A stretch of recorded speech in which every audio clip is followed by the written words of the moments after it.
Hey guys, welcome back to another video. So this is going to be a part of my 6-month self-concept transformation journey. And I'm going to be documenting my journey of transforming my self-concept in order to achieve some of the goals that I set out for myself. And I just want to say that if you're on this journey with me, I see you, I applaud you, I'm cheering for you. But if you're still on the fence, I hope that I'm able to convince you and that this video and this series is valuable enough to help streamline this process for you, because I think more than ever right now, it's really important that we are all walking in our purpose and working towards changing our self concept and truly standing in what we came here to do. And I don't want you to think that this series is about working harder, because it's not. This series is about working smarter. And what that looks like is implementing some of the tools and the personality traits that you develop in order to transform your reality. Essentially, what you're wanting to do is have a ginormous quantum leap. And I can get into that in another video. However, I just want to stick to the basics right now, without making things too complicated. So if you have not been able to check out my original video about self-concept and how to go about changing your self-concept and why it's important to change your self-concept, then I highly suggest you check that video out. And I don't know, I just feel like right now is really important for you to be focusing on what old habits you have that you need to release and you need to get rid of. I just feel like right now more than ever, we need to be walking in our purpose and no longer allowing old habits to drive us towards a life that we do not want. One of my most favorite quotes is by a guy named Myron Golden, and he is extremely inspirational, very educated, very successful. And he says that we are not naturally depressed, we are naturally ungrateful. And for me, what this really means is that, choosing happiness, and going after self actualization is the highest form of gratitude that you can have. And I feel like ungratefulness is what really holds us back and keeps us from some of our dreams and our goals. And we need to find better ways and more potent ways to express gratitude in order to really kind of weave them into the fabric of our day to day life, so that our gratitude is essentially on autopilot, right? And how you can do that is through changing the self concept towards someone who is just naturally more grateful. So, without further ado, I'm just going to get into a few things that I've noticed. This is the end of week 1 for me. And I just want to get into a few things that I've noticed that have been changing and some of the downloads, I guess you can say, I've been receiving since I started implementing these new habits and these new personality traits. One thing I've noticed is that it is really hard to change your habits and your routine when there are other people that are deeply weaved and rooted in your routine. So, for example, I have 2 children. If you have children, pets, somebody who's dependent on you, an elderly parent, whatever the case may be, if you have people who are deeply weaved into your routine, a partner, whatever, it's going to be a lot harder to change your habits and your routines, right? Because there are people that are dependent on these routines that you've set up for yourself, and vice versa. So, for example, me as a mom, I have 2 little girls, and in the age that they're in, they do have their own natural schedules and rhythms for their lives, but they all also very spontaneous, and working around their natural schedules and their natural rhythm and spontaneity while trying to create new habits for myself is extremely challenging. So I'm realizing that I do need to extend myself a little bit more grace than I expected to extend. And that has been a huge realization for me, is that I need to give myself a little bit more grace and a little bit more patience with implementing some of these new habits and rituals, because essentially, like, my children are an important and integral part of my life, and I can't just change my habits without considering them first. And that being said, if you do have people who are dependent on you, it's okay that it takes a little bit longer, because it is very difficult to change your life when there are so many other people that are really deeply ingrained in it. Okay, so another thing I'm noticing is that baby steps truly are baby steps. You're not just magically going to start following your new routines overnight to a T. Like, that's just not how this is going to work. Slowly but surely, you're going to start replacing your old habits with the new habits, right? So think of it as like a Jenga puzzle. some of your old habits are so foundational to the structure of your life right now that they are at the bottom of that Jenga puzzle, right? So imagine if you just ripped out those new habits from the bottom of your Jenga puzzle, everything will come crashing down, right? So instead of looking at it as you're just going cold turkey and quitting these old habits, you have to look at it in a way of like, which habits take priority? Which habits can I remove right now without everything crashing out around me? And as you remove those habits, you're going to replace them with the new ones, right?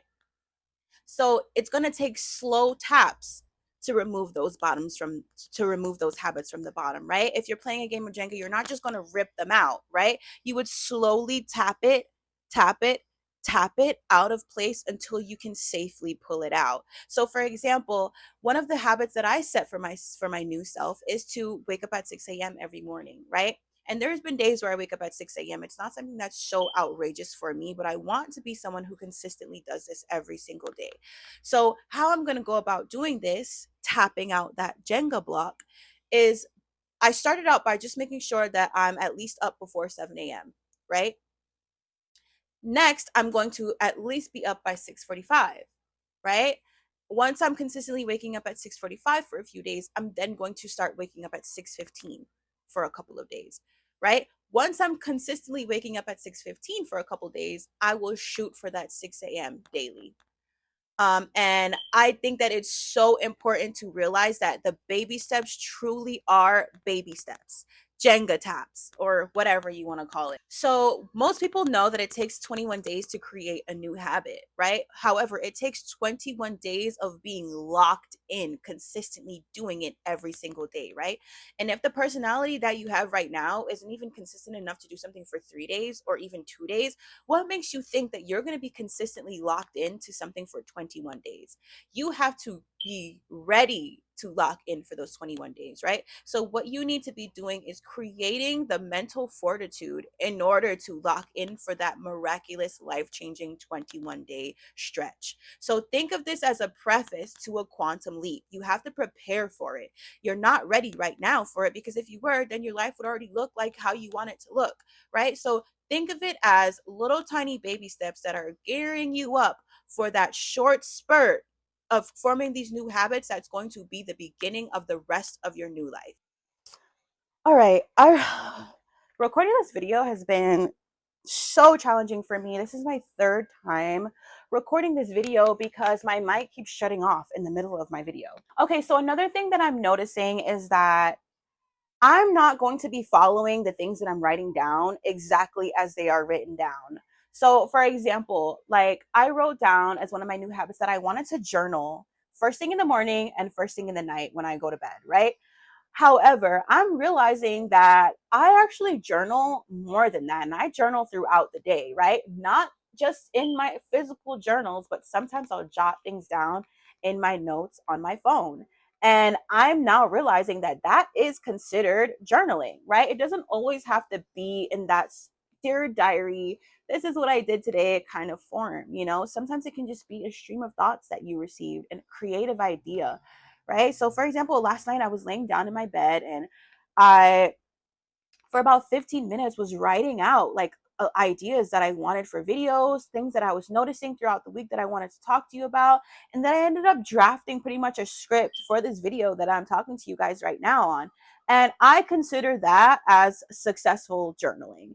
And I feel like I'm now realizing that a lot of the things that I set out to do, I already do. They just don't look like what I imagine them to look like, which is perfect. And I don't know, I'm starting to accept the fact that I am a little bit closer to the ideal version of myself than I originally thought I was. And now I can check that off of the list. Like I actually do journal every morning and every night. And it's not always going to look picture perfect with my cute fuzzy pen in my notebooks, but I am getting it done. And I don't know, I love that. So don't always look for things to be followed to a T. Keep an open mind about what it's going to look like for you to actually implement some of these habits, and keep an open mind to some of the things that you're already doing, and see how some of those things actually positively benefit your life, and how some of those things can be counted towards building this new version of yourself. Another really important thing is that you have to let people know that you're locked in. You have to let people know, like, hey, I'm on this journey. I'm really focused on transforming my life, and I don't have room for distractions right now. And you're going to notice that a lot of your relationships with people are shifting and changing, because a lot of the people that you have tethered yourself to are very closely aligned with the old version of yourself. You're going to realize that a lot of your relationships are too interdependent, too dependent, and they are not allowing you enough room for growth. So you're going to have to kind of like ease up off of them. And I know this is a lot easier said than done, especially as women. We lean on our friends tremendously. However, if you do start to notice like a shift and a space being created between you and a friend, you need to embrace it and accept this, because you are becoming an entirely new person. And now you need to be an example for them. If you love and value this person, then you 9 times out of 10 want to see them do better in life. And if you want them to do better in life, then you have to lead by example. Leading by example is the best way that you're going to inspire somebody to change their life. And you're not going to be able to lead them if you are up under them and allowing them to continuously influence your behavior and your decisions. So I don't know. I feel like you have to accept growing apart from people, and the people that are willing to stay and the people who see the value in you changing your life are going to be okay with you locking in, not answering the phone as much. They're going to be okay. You let them know, hey, I got to do some homework. They're going to be okay with getting off the phone with you. You let them know, hey, I'm editing my content. Hey, I'm working on my business. Hey, I got to go do my nighttime routine. They're going to be okay with you diverting your energy towards yourself. They love you and they want to see you do better. And they also see the value in what you are doing. Those friends, those are going to be your lifelong friends, and you will be able to carry them into your new reality. However, there are going to be some who are, just a little bit further behind when it comes to where they are and transforming their life and what they see for themselves. And the best thing you can do for them is to lead by example. All right, so this is actually the biggest one for me. I am realizing now more than ever that I need to lean on God. And I've never been a very religious person.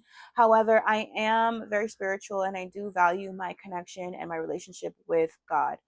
And what I'm realizing is that you have to lean on God, ask for clarity, but more importantly, you have to express gratitude for the experience of life. Because within the experience of life, all things are possible. God created the universe, the heavens, earth, everything with all possibilities that you can imagine. All possibilities are already created. Creation is done, right? It's not an ongoing process, it is done. So, all of the possibilities that you can think of for your life already exist. So, you need to give thanks for those things already existing, right? If you express gratitude for the possibilities, then 9 times out of 10, you are more than likely going to align yourself and receive those blessings. Be thankful for those possibilities even existing, and be thankful for the opportunity to go after those possibilities and to achieve all of the things that you can imagine. Creation is done. God created all of the possibilities and they're already there. So why not express gratitude for them already being there? Okay, and then I'm also realizing that the more consistent I am, the more my ideas are actually changing. I can see a tremendous shift in my mindset because I'm being consistent with being this new and improved version of myself. For example, randomly, I got the idea to write down my 5-year plan. And I've tried to write out my 5-year plan before. If you know me, I'm always working on self-improvement and trying to figure out ways to organize my life. However, this is the one time that I'm actually getting intentional and aggressive about it. Now, I already wrote down in my exercise, I wrote down a list of all the personality traits that I wish to obtain in order to be this more improved version of myself, changing my self-concept.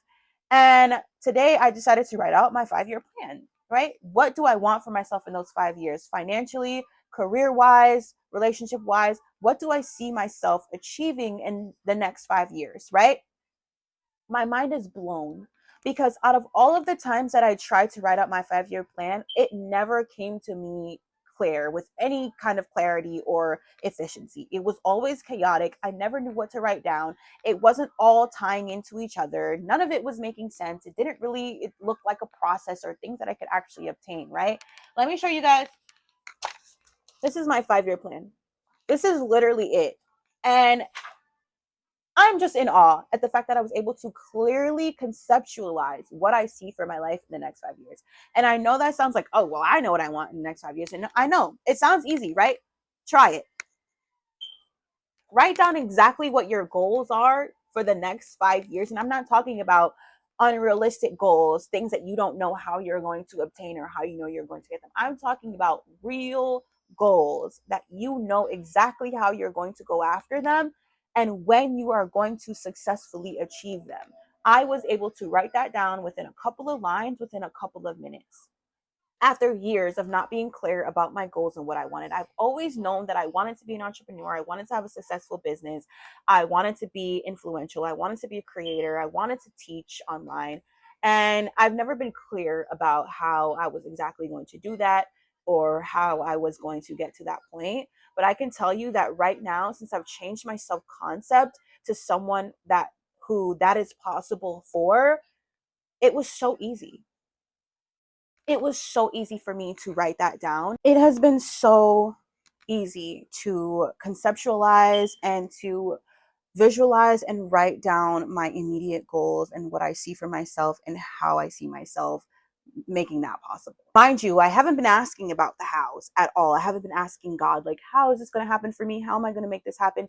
It literally just came to me. How? The how came to me just like that because my mindset is open and ripe to that kind of thought process. I'm realizing that like all of the information that I'm receiving and even the things that catch my eye more are changing, right? My thought process is so different than it was before. And I'm realizing that God has been leaving me breadcrumbs and is continuously leaving me breadcrumbs towards the goals that I'm trying to obtain. He is leading me to where I need to go. But I feel like the past version of myself lacked the perception and the vision to see those breadcrumbs, right? But this new version of myself that I'm creating has that perception and has that vision. So things just are so much clearer to me now. I'm able to see those breadcrumbs. The girl that I am now, which is a completely different girl than I was 2 weeks ago because I declared it, she can see those breadcrumbs. Her vision is clear, and I'm able to see God's purpose and God's plan for my life and how it aligns with what I naturally desire for myself. And I don't know, you guys. I don't think y'all hearing me. The old version of me lacked the perception and the vision to see the breadcrumbs that God has been leading me all along. Another example, as I was cleaning out my closet, like getting organized is another goal that I've set for myself. And for my YouTube videos, I want to get more intentional about the outfits that I wear and, just feeling good about my outfits in my content on Instagram and other platforms. So I was cleaning out my closet, and as I was cleaning out my closet, I realized like, hey, I need some new gym clothes. I wish I had some new outfits for my videos. And I wish I had some of these cute brands that could bring, more people to my page and which is more eye catching. And then that led me to think like, hey, maybe I can draft like a pitch so that I can reach out to some of these brands and do like a collab with them and possibly become an ambassador so that they can send me some outfits.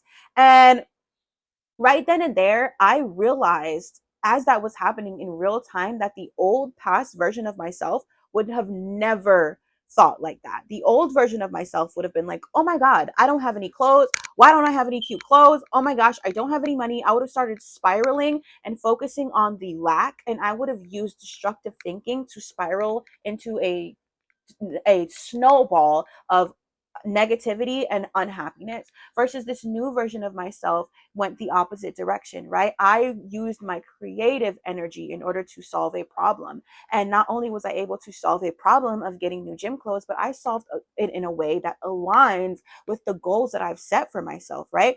that pours into my business, that pours into my brand. That's going to help me grow my brand. That's going to help me grow my platforms, get new followers, right?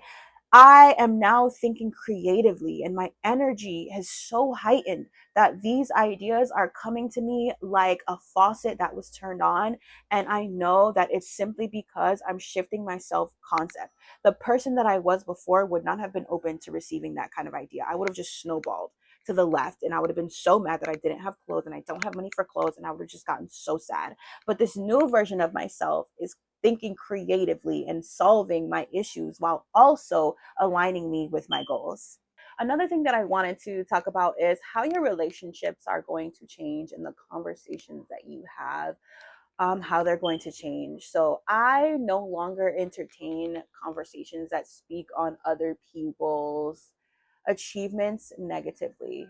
Even if it feels like it's innocent, like you're talking about a celebrity or somebody that you don't know or somebody that you see online, I don't entertain those types of conversations.